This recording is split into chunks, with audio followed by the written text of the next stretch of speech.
Okay. ठीक है। जी प्रवीण जी।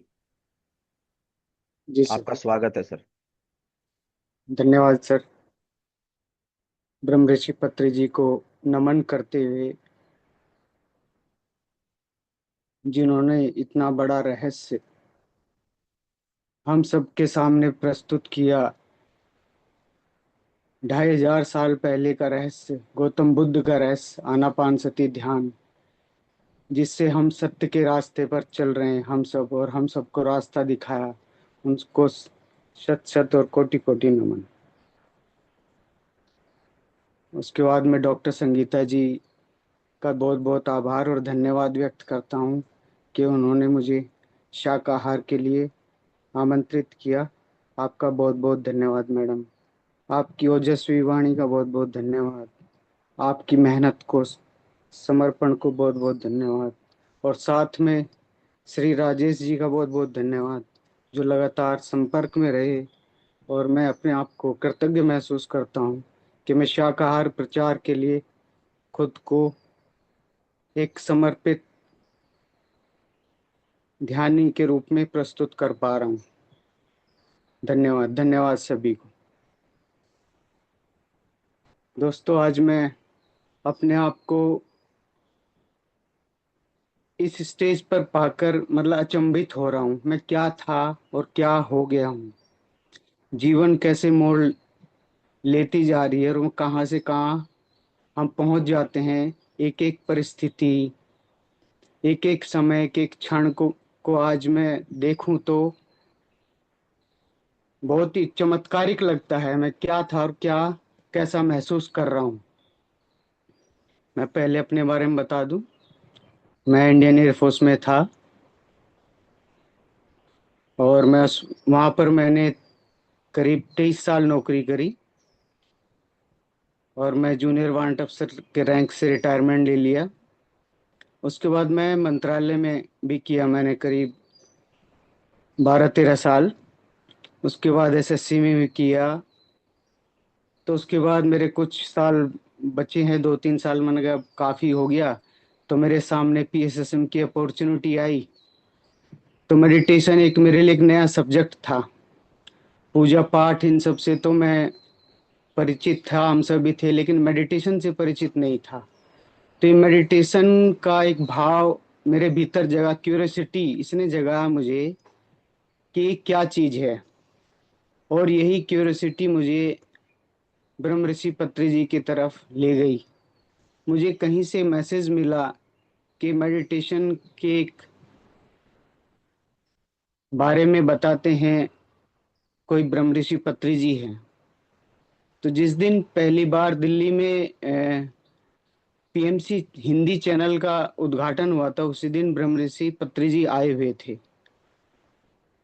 तो वो जैसे भाषा में बात करते थे, वो क्योंकि वो तेलुगु भाषा आंध्रा के थे, तो हमारी हिंदी का एक्सेंट और उनका थोड़ा सा वो मेरे को उतना पकड़ नहीं पाता था। लेकिन मुझे उनका, जब मैं वहाँ पे गया पीएमसी चैनल के उद्घाटन में, तो वहाँ पर जो उन्होंने ध्यान कराया और ध्यान के बाद जो उन्होंने कुछ जो बातें बोली, वो मुझे कुछ समझ में नहीं आई। बस मुझे एक उनकी एक बात समझ में आई कि मांस मच्छी नहीं खाना। बस ये मुझे पकड़ में आया और मैंने यही सवाल उनसे सीधा किया था। क्योंकि मैं जो पुराना ज्ञान था, मुझे ये लग रहा था कि जो गौतम बुद्ध के अनुयायी थे, कुछ बुद्धिस्ट थे, वो सब लोग कहते थे कि बुद्ध भी थे, जिस समय थे वो मांस खाया करते थे, और बुद्धिस्ट भी मांस खाते हैं। तो मेरे अंदर बड़ा विचित्र सा सवाल था कि गौतम बुद्ध का आनापानसति ध्यान का प्रचार कर रहे हैं और मांस माछ खाने को मना कर रहे हैं, ये कैसे। तो मैं सीधा उनके पास चला गया, क्योंकि एक एक करके सब मिल रहे थे। तो मैं उनके कान में सीधा बोला था, मैंने, सर आप ब्रह्म ऋषि हो। तो उन्होंने बोला कि हाँ बच्चा। मैंने कहा बुद्ध तो मांस खाते थे, आप क्यों मना कर रहे हो?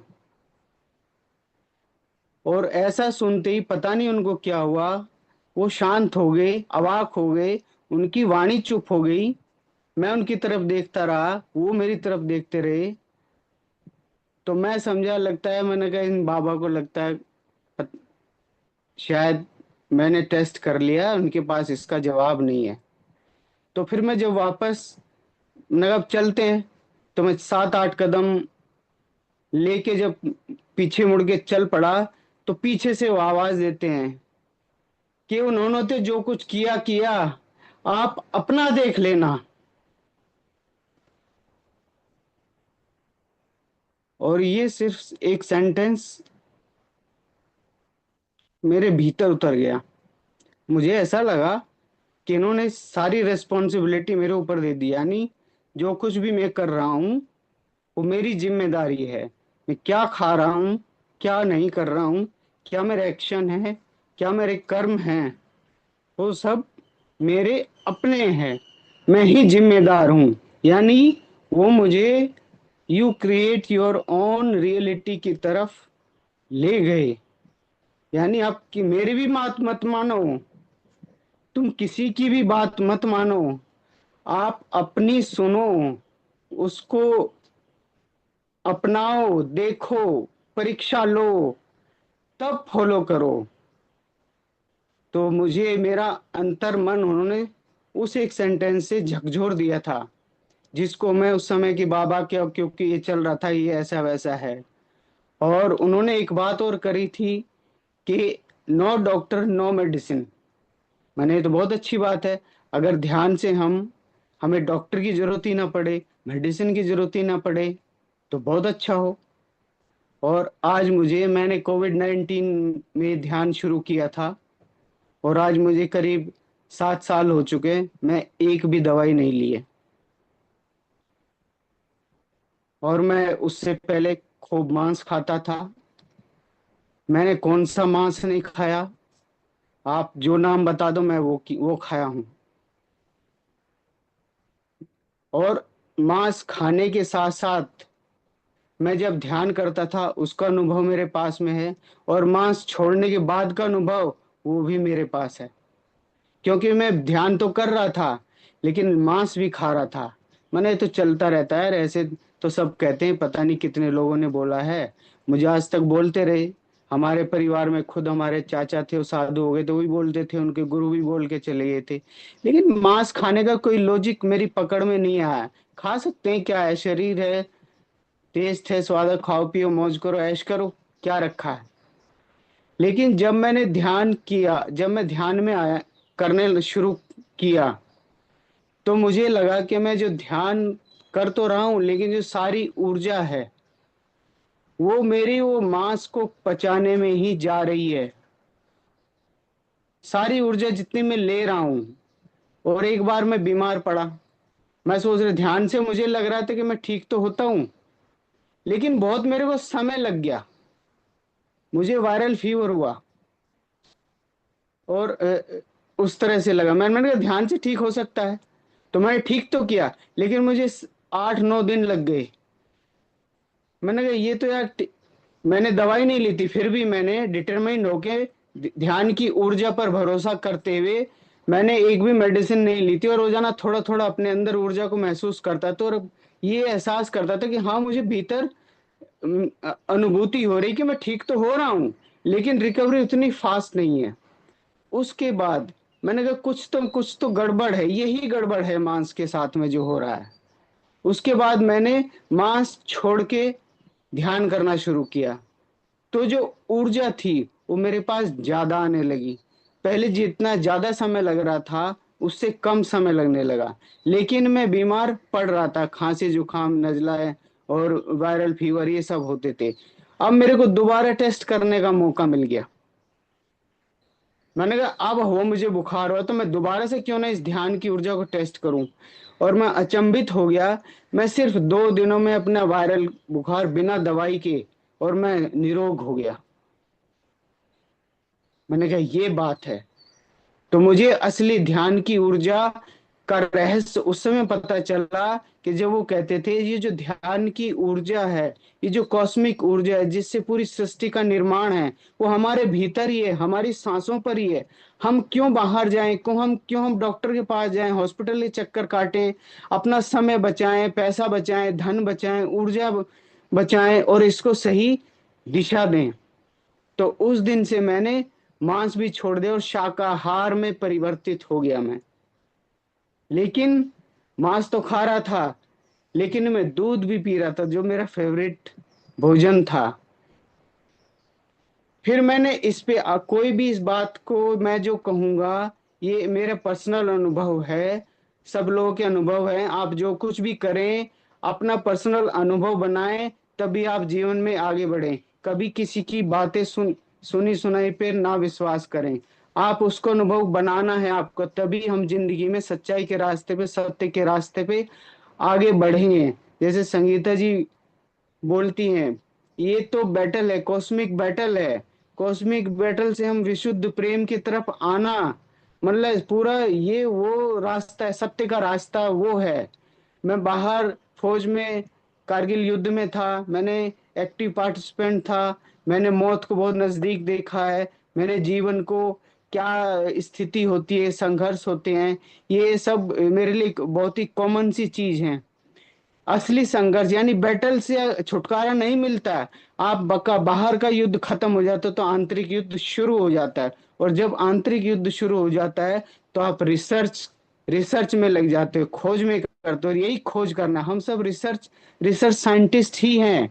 संगीता जी ने पीएचडी करके, इतना बड़ा रिसर्च करके, कितनी मेहनत करके हम सबको ज्ञान देती हैं। लेकिन मैं दावे के साथ कहता हूँ, जितना आनंद इनको अपनी पीएचडी में उसमें नहीं आया होगा, उतना आनंद, उससे कहीं ज्यादा आनंद इनको इन बातों को अपने ध्यान प्रचार और ज्ञान प्रचार करने में आ रहा होगा। और मैं धन्यवाद देता हूँ ऐसे ज्ञान को जिन्होंने गीता के ज्ञान को एक योगी की दृष्टि से दिखा रहे हैं, एक बिल्कुल ही अद्भुत अलग एंगल, सच्चाई का एंगल, जो हम भ्रमित हो जाते हैं। हम धर्म युद्ध को जो सोचते हैं कि धर्म, पहले गीता पढ़ता था, गीता मैंने भी पढ़ी है कि ये तो धर्म युद्ध है। मैंने धर्म युद्ध का, हिंदू मुसलमान का युद्ध है क्या, हिंदू धर्म है क्या? लेकिन जब ये संगीता जी बता रही है धर्म कौन सा धर्म है, वो सच्चा धर्म, वो कॉन्शियसनेस का धर्म, जहां पर हमें जाना है, वहां तक पहुंचना है, तो वो युद्ध की बात, एक कुरुक्षेत्र, ये खत्म होने वाला नहीं है। तो इस जब हम सच्चाई का ज्ञान मिल जाता है, हमें जब रास्ता दिख जाता है, तो हम जो है आगे बढ़ जाते हैं, निकल जाते हैं पूरे आत्मविश्वास के साथ में। सच्चे गुरु जो हमारी सांस हमारी गुरु बताई है, जो ब्रह्म ऋषि पत्री ने अलग जगाई है, उसको गुरु मानते, साक्षी मानते, पूरा ज्ञान का भंडार हमारी सांसों पर है, पूरी ऊर्जा हमारे भीतर है, कॉन्शियसनेस हमारे पास में है। हम कहाँ क्यों जाए, सब कुछ तो हमारे भीतर ही है, हम कहाँ ढूंढ रहे हैं? मंदिर, मस्जिद, गुरुद्वारा, चर्च, कहाँ जा रहे हैं? हम बैठो तो सही शांति से। तो दोस्तों, ध्यान करते रहिए, शाकाहार अपनाते रहिए और हम आगे बढ़ते रहिए। और मेरा तो यही कहना है कि हम अपने भोजन को ही दवाई बना लें, हमारा भोजन ही दवाई बन जाए। नहीं तो एक दिन ऐसा आ जाएगा कि हमें दवाइयों को ही अपना भोजन बनाना पड़ेगा। क्योंकि आज का जो लाइफस्टाइल है, जो भागदौड़ की जिंदगी है, जितना स्ट्रेस है, तनाव है, कंपटीशंस हैं, और जो पॉलिटिक्स हैं हमारी लाइफ में, ऑफिस में, बिजनेस में, डेली लाइफ में, लोगों से जो हम मिलते जुलते हैं, हम बहुत सारी चीजों से रूबरू होते हुए हैं। तो अगर हम अपने भोजन पर भी ध्यान देंगे, क्योंकि भोजन से भी तो विचार बनते हैं ना। आपने सुना होगा, आयुर्वेद में भी है, सात्विक आहार, राजसिक आहार, तामसिक आहार। सात्विक आहार से हम करुणा की तरफ जाते हैं, फोकस की तरफ जाते हैं, उत्साह की तरफ जाते हैं, इनोवेशन की तरफ जाते हैं, रिसर्च की तरफ जाते हैं, सच्चाई की तरफ जाते हैं, प्रेम की तरफ जाते हैं, विशुद्ध प्रेम की तरफ जाते हैं। और राजसिक जो भोजन करते हैं हम, और सात्विक भोजन आपको पता ही है, प्लांट बेस्ड अगर भोजन मिल जाए हमें, प्लांट बेस्ड भोजन की कोई भी डरने की जरूरत नहीं कि भाई ये हमारा जो ये हमने ये छोड़ दिया तो ये हो जाएगा ये हो जाएगा। बस हमें थोड़ी सी विजडम की जरूरत है, ज्ञान लेने की जरूरत है, सब ठीक हो जाएगा। हर एक चीज के अल्टरनेट है। कुदरत ने हमें सच्चाई पे चलने के लिए हिंसा, क्रूअल्टी लेस फूड बनाए हुए हैं उन्होंने। बस हमें उनको पहचानना है। अभी तक हमें ज्ञान नहीं था, मेरे को भी नहीं था कि बहुत सारे लोगों ने को नहीं था, लेकिन इतने सारे लोग आज दुनिया में प्लांट बेस्ड लाइफ जी रहे हैं। तो वो कैसे जी रहे हैं और कहीं ज्यादा हेल्दी हैं। प्लांट बेस्ड लाइफ से क्या होगा? डायबिटीज है, हार्ट की प्रॉब्लम है, बीपी की प्रॉब्लम है, थायराइड है, शुगर है, कैंसर है, इन सब से छुटकारा मिल जाएगा। आप ये सोचो कि हम अभी जी रहे हैं, जिनको अभी भी हम ध्यान करते हुए हम बहुत सारी बीमारियों को फेस करते रहते हैं और ये चैलेंजेस आते रहेंगे। तो भोजन हमारा एक बहुत बड़ा कारण है। और अगर आप प्लांट बेस्ड भोजन में आ जाते, एक मैं एग्जाम्पल देता हूँ, जैसे डायबिटीज है। डायबिटीज के लिए हमारी एक पेनक्रियाज है हमारी बॉडी में जो इंसुलिन जनरेट करती है। उसका कारण कुछ और नहीं है, सिर्फ सेचुरेटेड फैट है। कोलेस्ट्रॉल, आपको पता है कोलेस्ट्रॉल एनिमल प्रोडक्ट से ही आता है, एनिमल उत्पादों से ही मिलेगा। प्लांट बेस्ड में कोलेस्ट्रॉल नहीं होता है। और कोलेस्ट्रॉल की वजह से अननेसेसरी फैट बनता है, इंसुलिन के जनरेशन को डिस्टर्ब करता है, उसी के कारण डायबिटिक हो जाते हैं। जब आप प्लांट बेस्ड में आते हैं, प्लांट बेस्ड फूड में आते हैं, हमारा इंसुलिन रेगुलेट हो जाता है, प्रॉपर बनता है। जो ब्लड हमारी नसों में खून बह रहा है उसमें जो ग्लूकोज है उसके लेवल में मिलके हमें ऊर्जावान बनाता है। अनसेचुरेटेड फैट और ब्लॉकेज खोलता है। बीपी की भी प्रॉब्लम है, वो एनिमल प्रोडक्ट से ही, एनिमल उत्पाद से ही आता है, एनिमल फूड से ही आता है। कोलेस्ट्रॉल उसी की प्रॉब्लम है। थायराइड है हमारा, थायराइड है। अगर हम प्लांट बेस्ड फूड खाएंगे तो हमारे डाइजेशन सिस्टम में, पेट में प्रोबायोटिक बनते हैं। प्रोबायोटिक, आपने शिल्पा शेट्टी का नाम सुना होगा, एक ये रिनाउंड हीरोइन है, वो प्रोबायोटिक का ऐड खा दे रही है कि ये खाओ ये खाओ ये खाओ। अगर हम प्लांट बेस्ड पे आ जाते हैं तो यानी हमारा डाइजेशन सिस्टम बहुत अच्छा हो जाता है, हमें नींद अच्छी आती है, हम तनाव से दूर रहते हैं। ऐसे ही बहुत सारे कैंसर जैसी बीमारियां हैं, हमारे प्लांट बेस्ड हैं, उसमें भरपूर एंटीऑक्सीडेंट्स हैं, भरपूर इम्यूनिटी देते हैं, उनमें सब विटामिन्स मिनरल्स प्रोटीन है। हमें क्या चाहिए? हम डरते क्यों हैं? हम जो भोजन करते हैं हमें क्या चाहिए? प्रोटीन चाहिए, विटामिन चाहिए, मिनरल चाहिए, फैट चाहिए, कार्बोहाइड्रेट चाहिए। जो जरूरी है, जरूरी तत्व हमें सब प्लांट से मिल जाते हैं। हमारे ग्रेन्स हैं, नट्स हैं, फ्रूट्स हैं, वेजिटेबल्स है। अब अगर हम इनकी स्टडी करेंगे, थोड़ा सा जानेंगे, तो हमें सब कुछ मिल जाता है। लेकिन दूध का मैं एक बताता हूँ, दूध अगर आप कंप्लीटली छोड़ते हो तो आपको इसमें एक चैलेंज आएगा। ये मेरा पर्सनल अनुभव है, दूध को छोड़े हुए मेरे को अभी 3 महीना हुआ है। आपको B12 की डेफिशिएंसी फेस करनी पड़ेगी। B12 जो रेड ब्लड सेल्स बनाता है, और अगर उसकी कमी हो जाती है, मैं सबको अवेयर कर रहा हूँ क्योंकि मैंने काफी सीनियर मास्टर्स हैं, जैसे मैं दूध की बात करता हूँ वो सब हट जाते हैं, वो इसकी बात नहीं करना चाहते हैं। वो सोचते हैं कि भाई ये सब लोग डिस्टर्ब हो जाएंगे, ग्रुप हो जाएगा, ये हो जाएगा। लेकिन ये मेरा पर्सनल अनुभव है। यस, दूध एक संपूर्ण आहार है, उसमें सब कुछ है, लेकिन उसके अपने साइड इफेक्ट हैं। लेकिन उसको छोड़ा जा सकता है। लेकिन ध्यान रखना है कि B12 के लिए हमें किसी एनिमल, B12 एनिमल फूड में होता है या दूध में होता है, प्लांट में B12 नहीं मिलेगा। तो इसके लिए हमें अवेयर रहना है। अगर आप दूध की प्रैक्टिस पे छोड़ना चाहते हैं, उसको धीरे धीरे आप प्रैक्टिस में लाना है। और B12 के लिए हमारे पास, मैं जो कर रहा हूँ आप भी कर सकते हो, मैं फूड सप्लीमेंट लेता हूँ। जेनरिक एक मल्टीविटामिन है, वो ले सकते हो B12 के लिए, क्योंकि आपको प्लांट में B12 नहीं मिलेगा। तो अगर आपको लगता है कि उसमें आपको थोड़ा सा क्योंकि जैसे आप दूध छोड़ते हैं आपको थकान महसूस हुई, कमजोरी हो सकती, कमजोरी हो सकती है, कंपन आ सकती है, प्रैक्टिकली महसूस किया कि चैलेंज तो आते हैं, लेकिन मैंने इसको ओवरकम कर लिया है।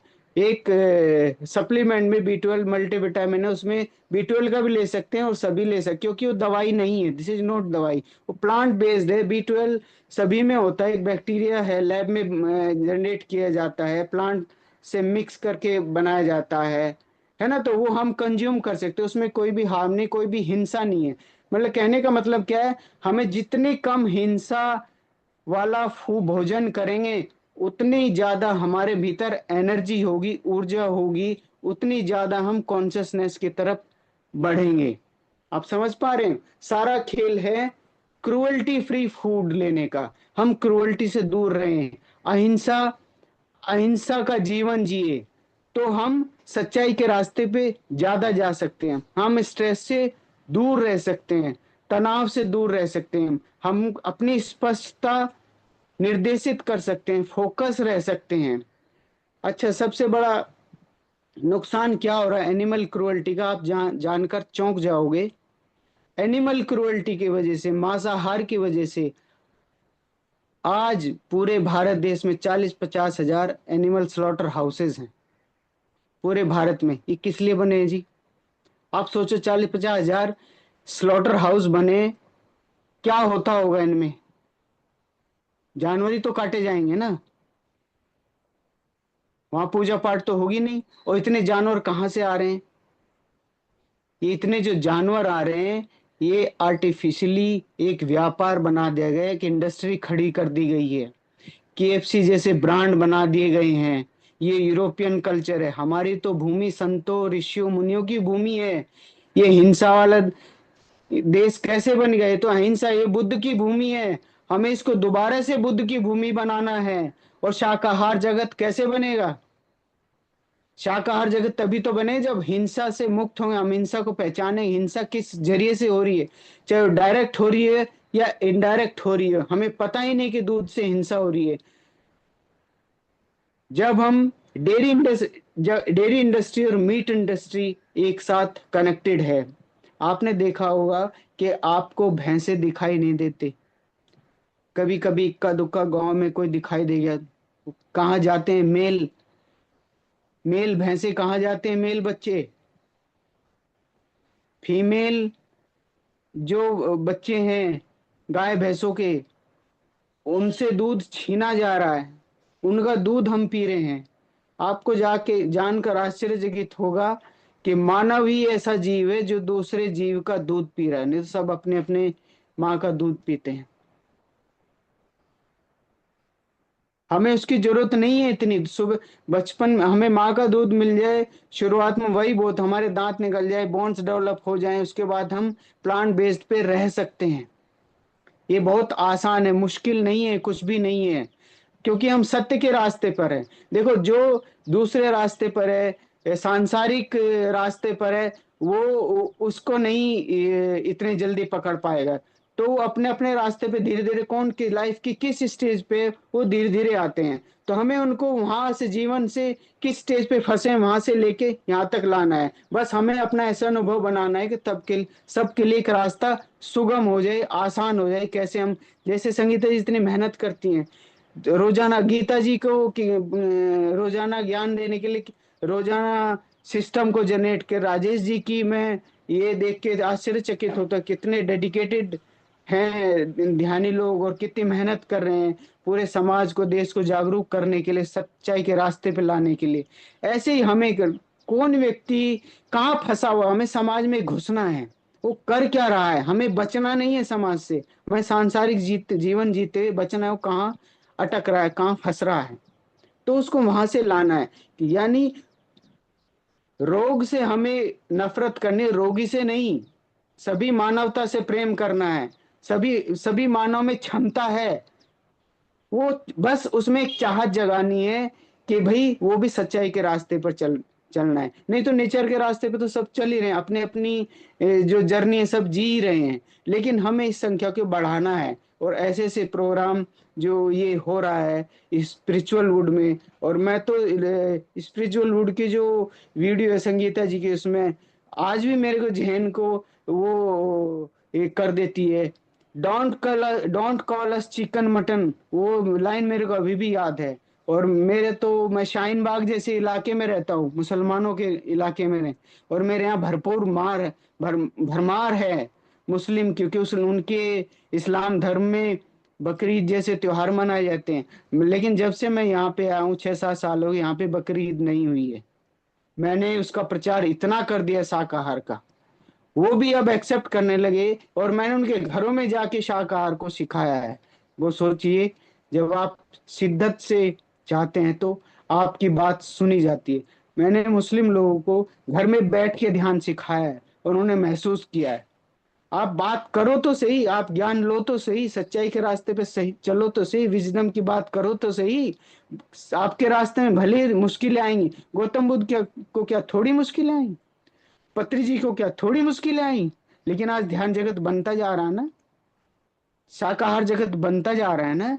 ऐसे ही ये जगत बनेगा, ये अहिंसा का देश बनेगा, भारत विश्व गुरु बनेगा, और हम इसको बनाएंगे। आज सोचो, मांसाहार और के वजह से क्या हो रहा है, ग्लोबल वार्मिंग बढ़ रही है मांसाहार की वजह से, डिफोरेस्टेशन हो रहा है, क्लाइमेट चेंज हो रहा है, पोल्यूशन हो रहा है, कार्बन फुटप्रिंट बढ़ रहे हैं, पानी की कमी हो रही है, जमीन की कमी हो रही है, अनाज की कमी हो रही है, आर्थिक स्थिति खराब हो रही है। सोचो, इतना कनेक्शन है।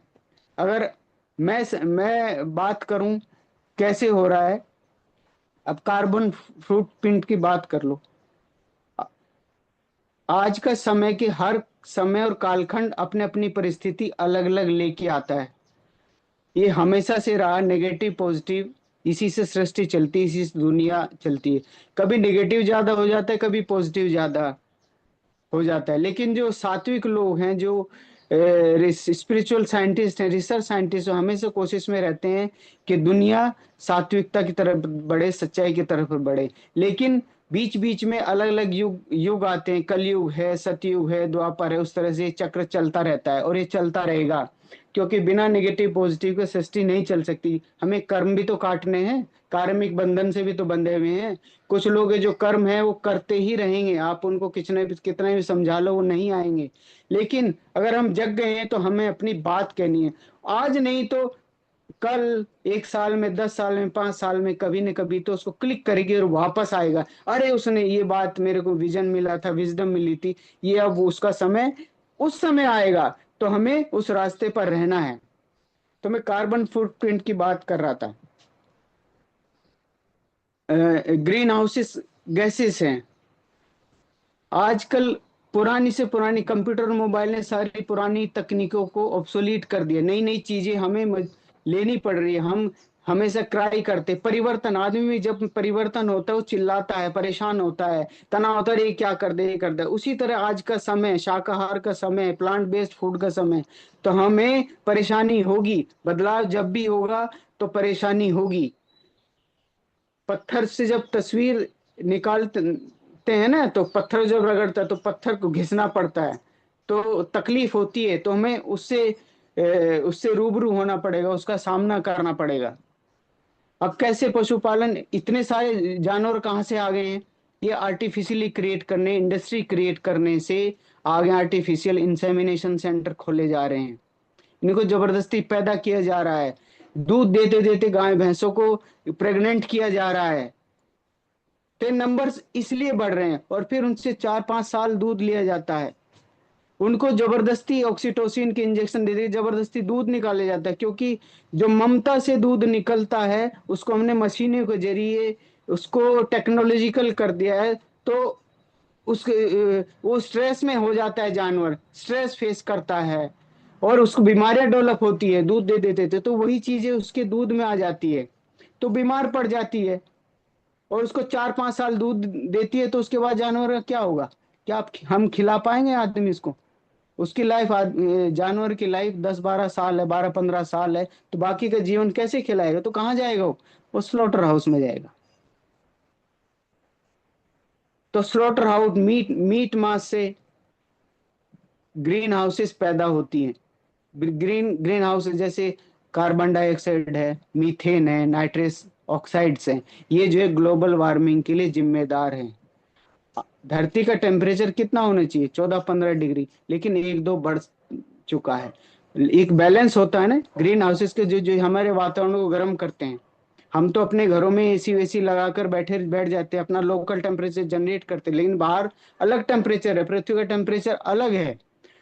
और ऊपर से हम खुद भी कार्बन डाइऑक्साइड छोड़ते हैं, हमारे एम्प्लायंसेस कार्बन डाइऑक्साइड छोड़ते हैं, ऊपर से जानवरों के मीट मांस गोबर, पशुपालन में जो बात कर रहा है, एनिमल हस्बेंड्री आज एक अभिशाप बन चुके, बहुत ज्यादा जानवर की संख्या होने के कारण। ये नेचुरल नंबर्स नहीं है। अगर आप नेचर के हिसाब से देखोगे तो जानवरों की जगह जंगल में उनके उनके उनका अपना हैबिटेट है, वहां पे है। अगर इनको नेचुरल तरीके से जीने दे, डेवलप होने दे, तो इतनी संख्या कभी नहीं होगी। ये हमने व्यापार के कारण, पैसे के कारण और आर्थिक के कारण हमने जानवरों को मारना, काटना, उनको निचोड़ना, दूध लेना, मांस खाना, चमड़े का उद्योग, ये सब तमाम तरह से करना शुरू कर देते, उससे इतनी सारी गैसेस निकल रही हैं। तो इससे क्या है, टेम्परेचर बढ़ रहा है पृथ्वी का। और जब पृथ्वी का टेम्परेचर बढ़ता है तो हमारे जो पीने का पानी जो ग्लेशियर्स से आता है वो पिघल रहे हैं। ग्लेशियर्स पिघलते हैं तो सी लेवल बढ़ता है, और सी लेवल बढ़ता है तो पानी के लेवल बढ़ने से त्रासदी आती है, सुनामी हुआ। पानी की जब ग्लेशियर्स पिघल जाएंगे तो पानी की कमी होगी ना। पानी कहाँ से आ रहा है हमें पीने के लिए, पानी नदियां का पानी कहाँ से, ग्लेशियर से ही आ रहा है ना। ग्लेशियर ही नहीं रहेंगे तो पानी कहाँ से मिलेगा हम। और ग्लेशियर ठंडे रीजन में होता है, अगर पृथ्वी का टेम्परेचर बढ़ गया तो ग्लेशियर सारे पिघल जाएंगे, पानी की कमी हो जाएगी, अचानक बाढ़ आएगी, अचानक सूखा काल आ जाएगा। समझ रहे कनेक्शन कहाँ हो जा रहा है। ग्लोबल वार्मिंग के लिए जो जिम्मेदार है हमारा एनिमल हस्बेंड्री। तो हमें अपनी जीविका के लिए आज भी हम उतनी तरह नहीं जा सकते, क्योंकि हमारे भारत देश की डिपेंडेंसी एग्रीकल्चर पे, पशुपालन, बहुत सारे लोग की आजीविका से चल रही है। लेकिन धीरे धीरे हमें जागरूकता करते हुए देश को भी, मैंने एक मोदी जी की एक चिट्ठी लिखी थी नेशनल वेजिटेरियन पॉलिसी के लिए, मैंने भेजी है, ईमेल भी भेजी है उनको, मैं उसका वो ड्राफ्ट भेजूंगा ग्रुप में, कि कैसे नेशनल वेजिटेरियन पॉलिसी बनाई जा सकती है और कैसे हम इसको फॉलो कर सकते हैं। सोचिए, इतने नंबर्स होने की वजह से 70% भूमि, 70% जो जमीन है हमारी सिर्फ पशुओं के खाना चारा के लिए इस्तेमाल की जा रही है। हम जो जमीन है, उनको उनको इतने सारे जानवर, उनको जगह चाहिए ना रहने के लिए, उनको खाने के लिए भी चाहिए कुछ, तो चारा कहाँ से आएगा, उस जमीन पे बोएंगे, क्योंकि नेचुरल नंबर्स नहीं है। आपने थोड़े से मांस के लिए, थोड़े से दूध के लिए इतना सारा खर्च कर रहे हैं, इतना सारा इंफ्रास्ट्रक्चर डाल रहे हैं, इतनी सारी पैसे डाल रहे हैं, और उससे फायदा क्या हो रहा है आपको, कोई बहुत ज्यादा मुनाफा नहीं है। जब आप चारा उगाएंगे जानवरों के लिए, गाय भैंसों के लिए, कितनी सारी लाख करोड़ों करोड़ों जानवर हैं, तो कितनी जमीन चाहिए उनको खिलाने के लिए, चाहिए ना। आप जितना खिलाने लेते हो, जमीन कहाँ से आएगी, लिमिटेड है। तो जंगल काटे जा रहे हैं, और जंगल काटे जा रहे हैं तो कार्बन डाइऑक्साइड बढ़ रही है। एब्जॉर्प्शन क्षमता कहाँ है, पेड़ जो हमारे हैं एब्जॉर्ब करते हैं CO2, उसका क्या होगा। जमीन की जो पकड़ है वो कम हो रही है, यानी पानी को रोकने की क्षमता, जो भूस्खलन हो रहा है पहाड़ियों में और नॉर्मल क्षेत्रों में, उपजाऊता, बंजर जमीनें बढ़ रही है फर्टिलाइजर की वजह से। सिर्फ किस वजह से, कि हमने फर्टिलाइजर डाल डाल के इस चारे को उगाने के लिए बंजर कर दिया अपनी जमीन। तो डिफोरेस्टेशन इसका मुख्य वजह हो गई है। ग्रीन हाउसेस गैसेस की वजह से क्लाइमेट चेंज हो रहे हैं। अगर ये कम, अगर हम प्लांट बेस्ड को प्रमोट करें तो हमारे पास 70% लैंड ज्यादा होगी, और उस लैंड में हम ज्यादा अनाज उगा सकते हैं, हम ज्यादा प्लांट उगा सकते हैं, हार्वेस्टिंग ज्यादा कर सकते हैं, ऑर्गेनिक खेती की तरफ जा सकते हैं।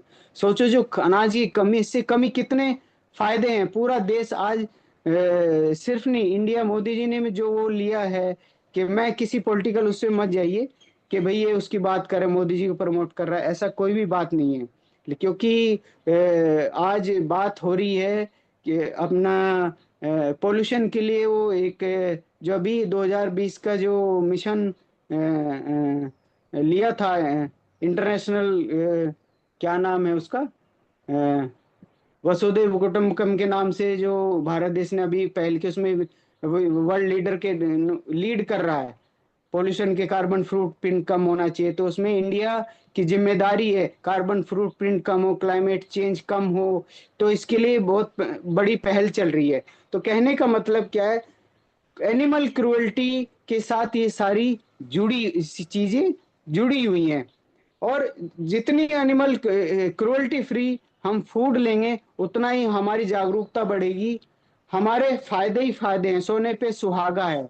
तो इस चीज से ना डर के हम इस चीज की तरफ बढ़ सकते हैं। और ये काम सिर्फ ध्यान से ही हो सकता है। आप सोचो, शाकाहार करते रहो और पूजा पाठ करते रहो, मंत्र करते रहो, और तम चैंटिंग करते रहो, ये नहीं होगा। जब आप शाकाहार के साथ ध्यान जोड़ेंगे तो ये काम तब होगा। क्योंकि एक से अनेक बोलते हैं, अनेक बनते हैं। पत्री जी ने इसको प्रमोट किया ना, वो एक थे अनेक हो गए, हम आज उनके उनके काम कर रहे हैं, है ना। उसकी वजह से हम आगे बढ़ रहे हैं। तो इस वजह से प्लांट बेस्ड फूड बहुत जरूरी है और शाकाहार बहुत जरूरी है। ज्यादा तो नहीं हो गया राजेश जी, हम कितना स, हो गया, हो गया ना।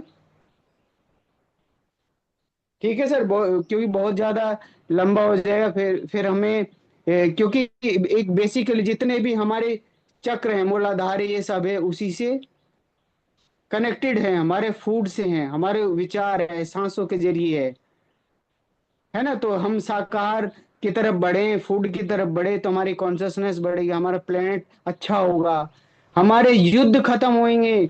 इससे हम अहिंसा की तरफ जाए, हम बुद्ध की धरती बनाएंगे, अहिंसा की धरती बनाएंगे।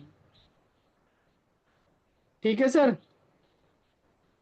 Thank you, thank you, thank thank you you sir, very thank much. You. Vegetarian है, उसमें भी तो कॉन्शियसनेस होती है, ऐसे मतलब एक क्वेश्चन वहां पर आए। तो कॉन्शियसनेस तो सब में है, तो हम क्यों एनिमल्स नहीं खा सकते? जब हम पत्ते को तोड़ते हैं तो उसमें भी कॉन्शियसनेस होती है। तो पत्री सर ने और एक और डॉक्टर थे जो अपने साउथ में अच्छा काम कर रहे हैं, उन्होंने वो माइक लेके मेरे हाथ में दे दिया कि she is a Ayurveda doctor और ये बताएगी। तो मैं भी एकदम से क्वेश्चन मार्क हो गई। लेकिन मैंने सिंपल इतना सा जवाब दिया था कि जो हमारे जो प्लांट किंगडम है उसमें क्या होता है कि एक संपूर्णता होती है और उसका रीजनरेटिव प्रोसेस होता है। जो आप किसी पत्ते को तोड़ते हो, जैसे पालक के पत्ते का एग्जाम्पल है, तो हम पालक के पत्ते को तोड़ते हो तो रीजनरेट करता है वो कुछ समय के लिए। उसकी जो कॉपी बनती है, जैसे होता है ना कि हम कॉपीज निकालते हैं अलग अलग, फोटोस्टेट कॉपीज होती हैं। तो ऐसे ही प्लांट वेस्ट में क्या होता है कि उसकी कॉपीज निकलती है।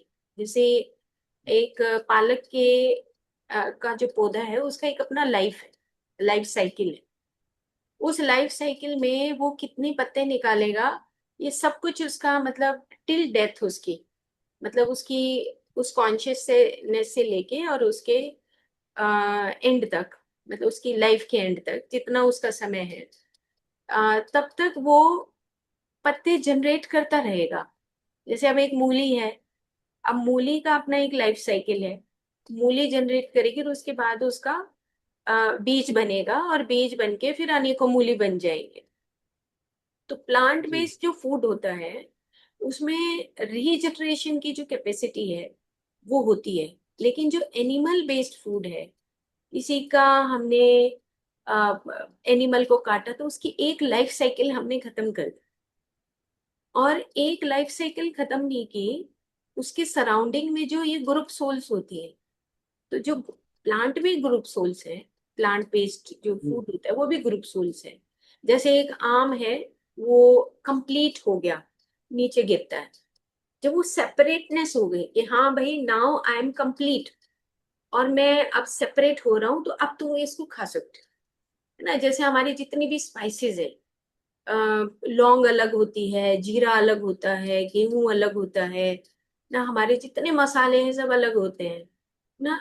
दालचीनी अलग होती है, पत्ता, वो उसकी छाल अलग हो जाती है। तो जो सेपरेटनेस है कि now I am ready for, कि भाई आपके फूड के लिए मैं तैयार हूँ, है ना। लेकिन जो एनिमल्स हैं उनका एक लाइफ साइकिल है जो आगे हमारे ह्यूमन किंगडम के लिए आना होता है। तो ये जो लाइफ साइकिल है इसको हम डिस्टर्ब कर देते हैं कि जो ग्रुप सोल्स हैं ये, अब ये ग्रुप सोल्स क्या होती हैं कि जैसे एक एनिमल है और सराउंडिंग में और एनिमल, जैसे सारे समूह में रहते हैं ये। तो मैंने ये एक्सपीरियंस किया जब मैं गायों के ऊपर जींद में काम कर रही थी कुछ साल। तो एक गाय की अगर डेथ होती है तो उस गाय की डेथ से सराउंडिंग की जो गाय है, उस वक्त जिस वक्त उसकी मृत्यु हो रही होती है, तो चारों तरफ की गाय या जो छोटे छोटे बच्चे बच्चियां हैं उनके पैर ऐसे ऐसे कांपने लगते हैं। तो ये मेरा अपना खुद का एक एग्जाम्पल था, देखा हुआ आंखों से, और एक बार नहीं कई बार ऐसा देखा कि जब एक गाय की सोल बाहर आ रही है तो चारों तरफ के जो जानवर हैं उनकी पैर हिल रहे हैं, क्योंकि वो ग्रुप सोल कनेक्ट होके ऊपर की तरफ एस्ट्रल वर्ल्ड में जा रही है। जो हम अपने स्पिरिट से अलग हो गए, ध्यान नहीं तो जागरूकता भी नहीं है, जागरूकता नहीं है तो हम उसी पट्टी के ऊपर ही चलते जा रहे हैं। तो ये तो इतना बड़ा सब्जेक्ट है जो आपने इतनी बड़ी मुहिम छेड़ी हुई है, ये बहुत बड़ा सब्जेक्ट है। और जो करुणा है, पत्री जी हमेशा बोलते थे कि यू डिफरेंशिएट बिटवीन मित्रता एंड करुणा। तो करुणा को लेकर वो हमेशा इतने सेंसिटिव होते थे कि वो कहते थे कि करुणा शब्द इज फॉर एनिमल्स ना। वो करुणा देखते थे कि भाई करुणा कैसे जागृत होती है जब हम एनिमल्स को करते हुए देखते हैं। तो हमारे अंदर वो करुणा आती है कि नहीं नहीं ऐसा नहीं होना चाहिए। और कितनी सारे, जो भी ये गाना बनाया था जो आप बात कर रहे थे कि हाँ मैडम, ये ऑस्ट्रेलिया कैसे बनी है थोड़ा बताओ।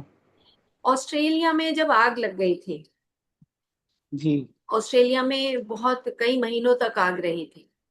तो मैं मेडिटेट करती थी तो मुझे ऐसे अंदर से आता था कि जैसे बहुत सारे जो जानवर हैं, पक्षी हैं, वो ये धरती छोड़ के ऊपर जा रहे हैं। वो कह रहे हैं कि अब ये धरती यहाँ रहने के लायक नहीं रही। और इतनी हीट उनको फील हो रही थी कि उनको घुटन हो रही थी। तो एक दूसरे को जैसे, मुझे ऐसे दिखता था अंदर से कि जैसे एक पक्षी जो है सारे पक्षियों को कह रहा है कि कोई जरूरत नहीं है यहाँ रहने की। मतलब ये मैं आज ही बता रही हूँ, मैंने कभी ये शेयर नहीं किया। कि वो ये कहते थे कि भाई ऊपर चलो, वही हमारा एस्ट्रल वर्ल्ड ही हमारा रियल वर्ल्ड है। यहाँ पे हम मनुष्य जैसे मर्जी करना चाहे करे, लेकिन हम अब उनकी सहायता नहीं कर सकते।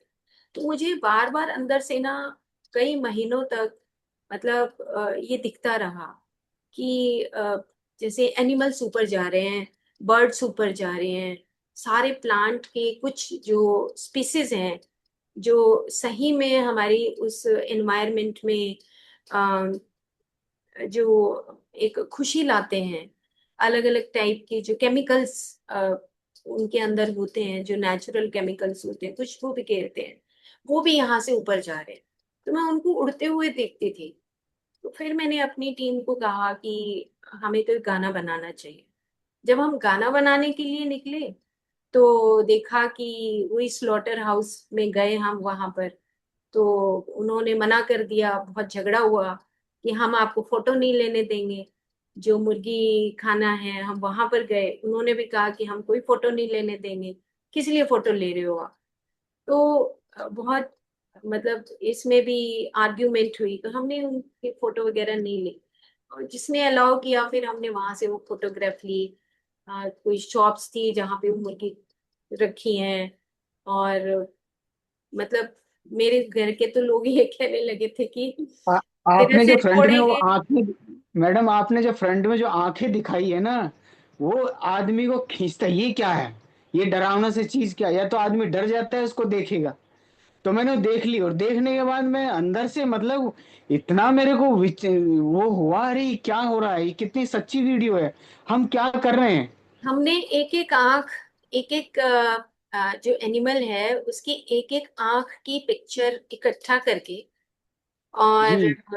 कि उनकी आंखों में जो पेन होता है, उन हम्म। आंखों में जो पेन है, वो दर्द है, वो हमने पोस्टर बनाया कि किस प्रकार से जो एनिमल्स हैं वो इतनी तकलीफ में होते हैं और हम उनके लिए भगवान हैं। जी बिल्कुल भी। एक स्टेप टू स्टेप ही तो है। हम जैसे अपने को भगवान ऊपर बोलते हैं कि मावतार बाबा जी आ जाएं, तो इन जी एनिमल्स के लिए कौन है? इन एनिमल्स के लिए हम भगवान हैं। ये थियोसॉफिकल सोसाइटी भरी पड़ी है इस चीज से जी। कि जी जो ये मिनी गॉड्स हैं, ये और उनसे छोटों के लिए, हमारे लिए वो प्यार जनरेट करते हैं, क्योंकि इनके पास अनकंडीशनल लव है। गाय के हाथ लगाओ, कितना कुछ दे देती है। हमारे ग्रंथ भरे पड़े हैं, सिर्फ गाय के ऊपर हाथ लगाने से ही हमें कितना कुछ मिल जाता है। हम उस चीज में नहीं है। मतलब एक नेपाल में जैसे भूकंप आया था, वो आया था, भूकंप आया था जब 1 लाख से ऊपर भैंसे कटे थे, भैंस और भैंसे कटे थे, गाय कटी थी। हाँ। उस हाँ, कोई वक्त मंदिर और भी मुझे सेक्रीफाइस का। मेडिटेशन में ही ये दिखाई दिया था कि अब कुछ कुछ ही सेकंड में, मिनट में कुछ घटित होने वाला है। तो जैसे ही ये हम कलेश्वर के मंदिर में, कुछ मेरे गेस्ट आए हुए थे, हम वहां पर मेडिटेशन के लिए गए हुए थे, अंदर से देखा कि बहुत सारे जानवरों को काटा जा रहा है। तो जब काटा जा रहा है तो अंदर से कुछ ही देर के बाद वहां पर भूकंप आया। तो धरती बर्दाश्त नहीं कर सकती। ये धरती को टॉलरेट ही नहीं है कि मेरी इस पूरी नेचुरल जो क्रिएशन है, एक जो सही तरीके से सिस्टमेटिकली चलती है, जिसको हम कॉस्मिक इंटेलिजेंस बार बार बोलते हैं, क्योंकि वो उसके पास ताकत है कॉस्मिक इंटेलिजेंस की, क्योंकि वो सही तरीके से जनरेट करती है। एक पत्ता तोड़ो तो फिर से वैसे ही आ जाता है, एक फूल गिर गया तो फिर से वैसा फूल आता है। वो उसकी अपनी नेचुरल एक एक हियरार्की है, वो जनरेट करती है। लेकिन हम उस हियरार्की को कैसे खत्म कर देते हैं। कभी हम किसी ऐसी, जैसे अब मांस काटना, बलि देना, बलि तो कहीं लिखी ही नहीं है शास्त्रों में। मैं कहती हूँ कि पहले के लोग जो मांस खाते थे, मुझे सरप्राइज होता अपने आयुर्वेद में भी कि किसी ने पक्का लाइन खराब की है। इतने फॉरेस्ट होते थे, कौन मांस खाने के लिए चला है वहां पर? कौन मांस खाता होगा? इतने पेड़ पौधे, फूल, इतने सीड्स, हम सावक बोलते हैं, व्रत में हम सावक खाते हैं। तो सावक के ऊपर हाँ मेरे जी। रिसर्च पेपर मैंने पब्लिश किया था। उसमें लिखा था कि जब ऋषि मुनि चले जाते थे, घूमते थे जंगलों में, तो सावक मिला उनको। ये एक ऐसी चीज कि जिसको मुंह में डाल के आप खाओगे तो इतनी उसके अंदर ऊर्जा भरी हुई है, उस सावक के अंदर। ये हमारे शास्त्रों में लिखा है। और अगर वो सावक है तो कौन मांस खाता होगा? ये तो बिना बात ही मैं एग्री नहीं होती। आयुर्वेद में भी लिखा है कि मांस से मांस की वृद्धि होती है। मैं तो उस चीज को बिल्कुल डिनाई करती हूँ कि ये शास्त्र नहीं है। शास्त्र में किसी ने जबरदस्ती उसको मिस इंटरप्रेट करके घुसाया है, वो संस्कृत की लाइन। मांस से मांस की वृद्धि ही ये लाइन गलत मानती हूँ, क्योंकि जो भी मुंह में खाएगा उसका रस तो बनेगा, रस बनेगा, फिर रक्त बनेगा। धातुएं तो स्टेप टू स्टेप बनती है, मास से मास कैसे बन जाएगा? तो खैर, ये तो बहुत सारी मिस इंटरप्रिटेशंस हैं। जैसे बलि देना ही है ना, ये बलि, बलि किसका है कि अपने विचारों की बलि देना। वहां पे वो बलि शब्द को गलत ले लिया गया। शतपथ अहंकार ब्राह्मण की पढ़ी बलि दे। मैंने, एमडी के दौरान शतपथ ब्राह्मण पढ़ रही थी, मेरा पढ़ने का दिल नहीं किया, क्योंकि उसमें सब मांस मीट, ये बलि दे दो, उसकी बलि दे दो, कहीं नहीं लिखा है बलि देना। अगर हम रिसर्च पेपर्स उठाते हैं, तो research paper same Shatapatha Brahmana के रिसर्च पेपर जो फॉरेनर्स ने लिखे हैं, एक एक शब्द का आकलन किया है। भले ही हमारी धरती, जो हम कहते हैं कि वेदों की भूमि है, लेकिन फॉरेनर्स ने भी कम कंट्रीब्यूशन नहीं किया है। इसीलिए पत्री जी बोलते थे कि 360 डिग्री का ज्ञान प्राप्त करो, क्योंकि उन्होंने जो रिसर्च करी। मैंने शतपथ ब्राह्मण, एक फॉरेनर के रिसर्च पेपर पढ़ा था, पीएचडी का। मैं उसमें सरप्राइज होगी कि जो हम मेघादि जो हम बोलते हैं कि अश्व की बलि दी जाती थी, नॉट अश्व, अश्वत्थ, पीपल, पीपल की लकड़ी यज्ञ में डालना। एंड हम उसको मिस इंटरप्रेट करते हैं, है ना। जो हमारा अंतिम संस्कार है, उसको हमने पढ़ा, मैंने उसको बहुत डिटेल में पढ़ा। वो कहते हैं अंतिम संस्कार में पुत्र ही जाके शव को वो उठाएगा, है ना, पिता के शव को उठाएगा। वहां पे ये लिखा है पौरुष, पौरुष लिखा है, पौरुष, पुरुष नहीं लिखा है, पुत्र नहीं लिखा है, पौरुष संतान। पौरुष का मतलब होता है जो उत्तम संतान है, चाहे लड़की हो चाहे लड़का हो। लेकिन हमने उसको भ्रमित कर दिया, हमने भ्रमित करके हम कह रहे हैं कि भाई पुत्र ही उठा सकता है। क्यों भाई, पुत्र में क्या ऐसी अलग चीज है ना। लेकिन अब हम समझाने के लिए निकलते हैं तो डंडे भी पड़ते हैं, जैसे आप बता रहे थे कि ये तो इतने बड़े सब्जेक्ट हैं कि बहुत बड़े सब्जेक्ट हैं, है ना। वहां पे पौरुष शब्द लिखा है, पौरुष का मतलब होता है जो उत्तम संतान है। अब कोई जरूरी थोड़ा है कि पुत्री उत्तम हो, पुत्री भी तो हो बिल्कुल सकती बिल्कुल है ना। तो बिल्कुल। स्वामी दयानंद सरस्वती जी ने ये जो अंतिम संस्कार है उसको बहुत गहराई से हमें पढ़ने की जरूरत है, क्योंकि ये सारी चीजें भ्रमित कर दी गई हैं अनेकों किताबें। पत्री जी एक लाइन बोलते थे कि read write spiritual books. Right इसलिए बोलते थे, उन कोई कंट्रोवर्सी में नहीं मतलब आना, लेकिन राइट स्पिरिचुअल बुक्स, नॉट आपके जो भी आपके सामने जिसने भी मिस इंटरप्रेट कर दिया उस किताब को पढ़ लो। नो, मिस इंटरप्रिटेशंस बहुत हैं हमारे ही आयुर्वेदा में ही बहुत है। आई मैं तो कभी भी ऐसी किताबों को छूती भी नहीं। ऐसे लगता है कि नहीं नहीं, इससे बेटर ये है कि आप किसी रिसर्च पेपर को पढ़ लो, दैट इज बेटर, है ना। तो ये तो इतना बड़ा सब्जेक्ट है जो आज आपने मतलब अंदर से। जी प्रवीण जी, जरूर जरूर। अ, मैं बहुत इम्प्रेस हुआ। You come from Indian air force से आप आए, और मैंने ऑलमोस्ट 30 इयर्स तक इंडियन एयरफोर्स के साथ बहुत क्लोजली काम किया है एज ए साइंटिस्ट चंडीगढ़ इधर। और सर्विसेज के सब लोग आ जाएंगे, सर्विसेज के लोग जल्दी से अध्यात्म में नहीं आते हैं। वो भी उनके मैं मैसेज में रहा हूँ। खाना पीना आपको तो मालूम ही है, चिकन मिलता है उनको डेली, एग्स मिलते हैं, घर में आता है फ्री, सब कुछ फ्री राशन होता है। और कॉमन है बहुत, non veg even breakfast lunch dinner तीनों में मिलता है। तो उसके बावजूद आए, आपने कितना बड़ा चेंज लेके आए अपने लिए, ये मेरे लिए बहुत वो है। और वेजिटेरियन रैली में आपने पार्टिसिपेट किया फिर बाद में पत्री जी के साथ में। हमारे एक दो क्वेश्चंस हैं, मैं जानना चाहूंगा। जैसे एक बहुत बड़ा मिसनॉमर है कि मैं भी वेजिटेरियन हूँ, मैं तो एग भी नहीं खाता हूँ, प्याज भी नहीं खाता हूँ, हमारे यहाँ बड़े मुश्किल से खाया गया। लेकिन मुझे लगता है कि एक सर्टेन एज में there is a protein deficiency जो हमारे वेजिटेरियन खाने में नहीं मिलती। 7-8% आपको चने में कहते खा लो, सत्तू खा लो, 12% मिल गई, 11% मिल गई। कहते 3-4 अंडे सुबह सुबह खा लो, हमारे सभी फ्रेंड्स बोलते हैं। नॉनवेज का एक टुकड़ा खा लो, अदरवाइज और muscles will start breaking. Supplements जहां तक हैं विटामिन के, आपने बोला B12 ले लो, जिंको विट ले लो, बहुत सारे मल्टीविटामिन मार्केट में सप्लीमेंट्स, वो आपको दे सकते हैं।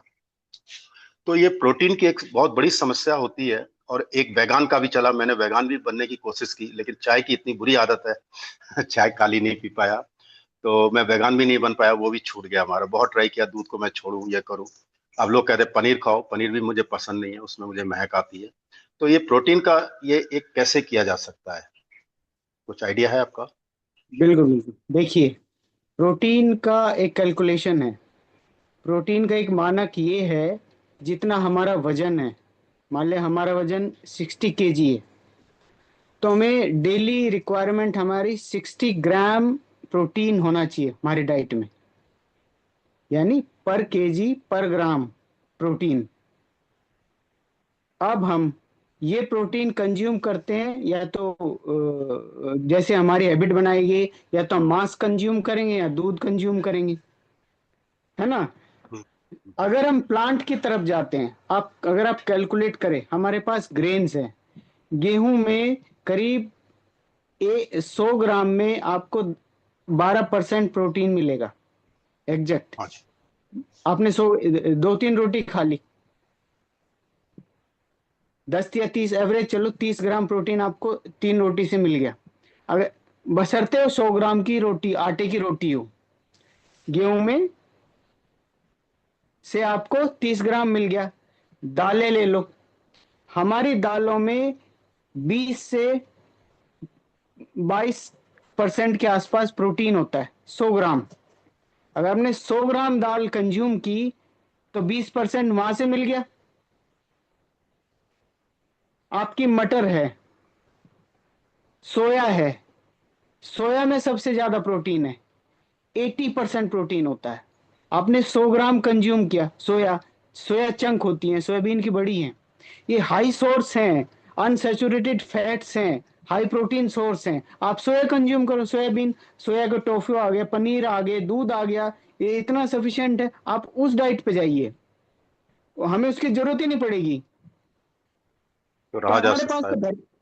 भरपूर सोर्स है। आप सोया कंज्यूम कीजिए, मटर खाइए, आप अनाज पे जाइए, है हम्म, ना, नट्स पे जाइए, मूंगफली है, हाँ, काजू है, बादाम है। आपके दूध को, दूध ही पीना, आपको कोकोनट दूध से दूध निकाल सकते हैं, मूंगफली से दूध निकाल सकते हैं, काजू से दूध निकाल सकते हैं, मूंगफली से बादाम से दूध निकाल सकते हैं, आप सोया से दूध निकाल सकते हैं। देखिए आपके भरपूर है। हम्म। आप चाय पी सकते हैं उस दूध से बनी हुई। आपको चाय की तलब है, आप सोया सोया चाय पी के देखिए ना एक बार, मूंगफली के दूध की चाय पी के देखिए ना, अच्छा आइडिया है। आपको मजा आ जाएगा। हमारे पास भर कुदरत ने हमारे सब कुछ दिया हुआ है, तो आप सच्चाई के रास्ते तक पहुंचो तो सही।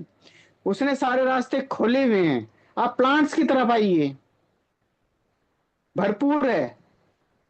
M I clear? नहीं, you are very much clear. आपने बहुत अच्छी रिसर्च की है, और वो पेपर भी डालिएगा जो आपने गवर्नमेंट को लिखा था, ड्राफ्ट का। और मैं राजेश जी से हाँ कहूंगा आपका नंबर भी शेयर करें ग्रुप में, मुझे और भी कई बातें करनी है आपसे। मुझे जी जी, बहुत जरूर अच्छा लगा जरूर। आपसे बात करके, जिस एनी बैकग्राउंड से टाइम, आपने आया, कितना बड़ा चेंजेस आपने लाए अपने में, और जो आप बैठे हुए हैं यहाँ पे, मैं रियली नतमस्तक हूँ, मैं बहुत इम्प्रेस। में विटामिन एंड मिनरल्स होते हैं, आप इस चीज को जाने। जो हमारे फ्रूट्स एंड वेजिटेबल्स हैं, इनमें विटामिन एंड मिनरल्स हैं, मिनरल्स पाए मिलेंगे। और जो ग्रेन्स हैं, नट्स हैं, ये प्रोटीन सोर्स होते हैं हमारे। ठीक है मैडम, वीडियो पोज हुई है।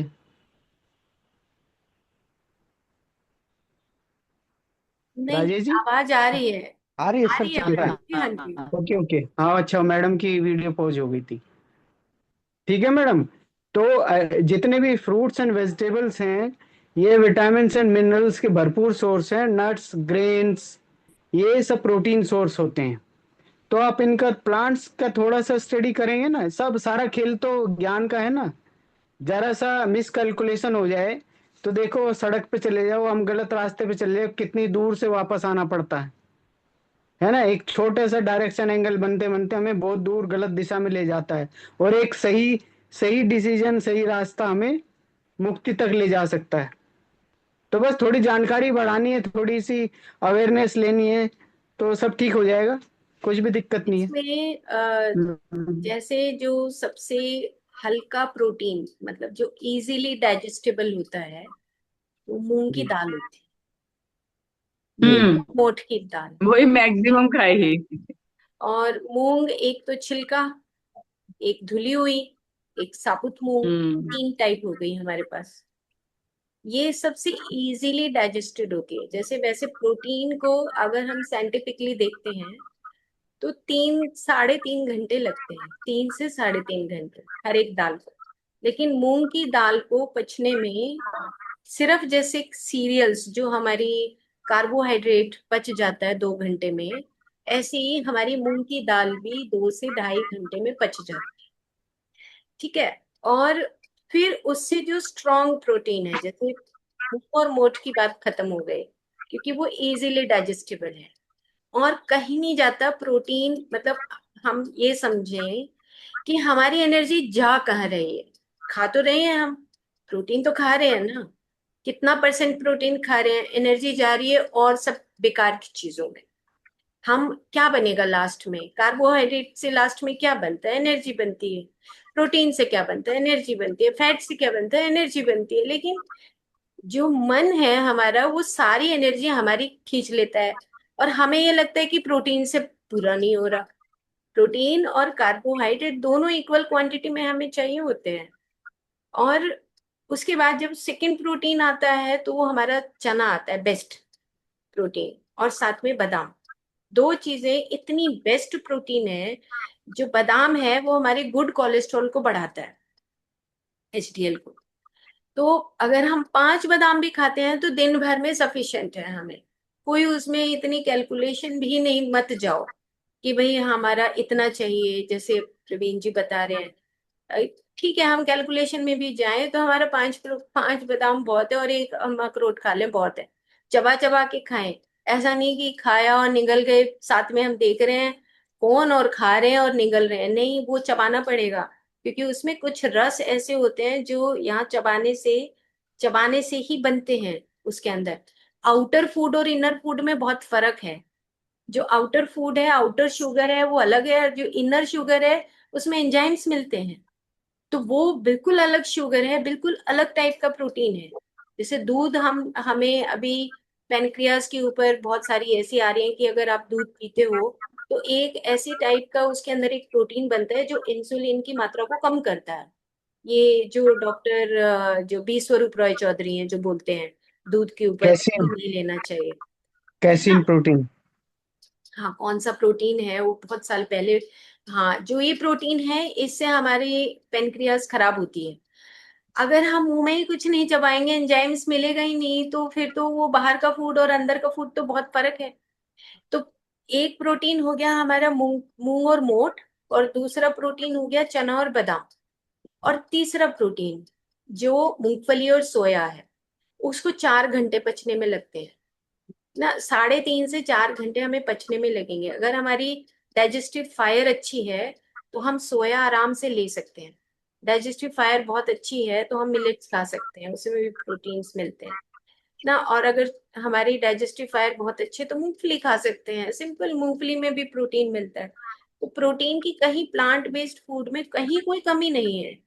और अगर हम एग खाते हैं, उसकी जो वाइब्रेशंस हैं, उसकी जो एनर्जी है वो डाउनवर्ड फ्लो है। तामसिक फूड है वो। अब जो तामसिक होता है वो उसकी एनर्जी ऊपर की तरफ नहीं जाती है, वो सत्व नहीं है उसमें, वो नीचे की तरफ है। नीचे की तरफ का मतलब कि उसकी एक्सपेंशन ऑफ कॉन्शियसनेस ही नहीं है। तो जो तमस फूड होते हैं उनकी एक्सपेंशन नहीं होती, कॉन्शियसनेस एक्सपेंड नहीं होती, तो डाउनवर्ड फ्लो रहता है।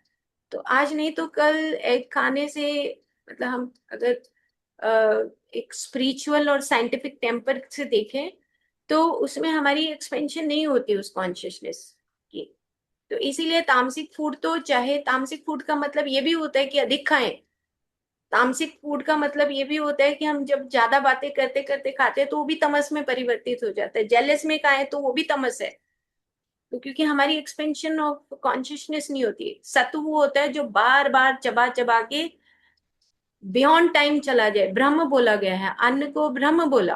ब्रह्म कब है? जब बियॉन्ड टाइम है ना। तो इतना चबाए हम मुंह में कि वो ब्रह्म बन जाए। क्योंकि वो एंजाइम्स मिलते हैं नहीं तो ब्रह्म बनता नहीं तो एनर्जी हमें पूरी मिलती नहीं। तो एक टुकड़ा भी आप खाओगे ना विनीता मैम, चाहे थोड़ा सा एक दाल रोटी भी खूब चबा के खाओगे, दैट इज ब्रह्म। आपकी इंटेस्टाइन की लाइनिंग को ठीक करेगा वो, है ना। खैर, आज बहुत हो गया, मुझे तो लगता है आपका सेकंड सेशन होना चाहिए प्रवीण।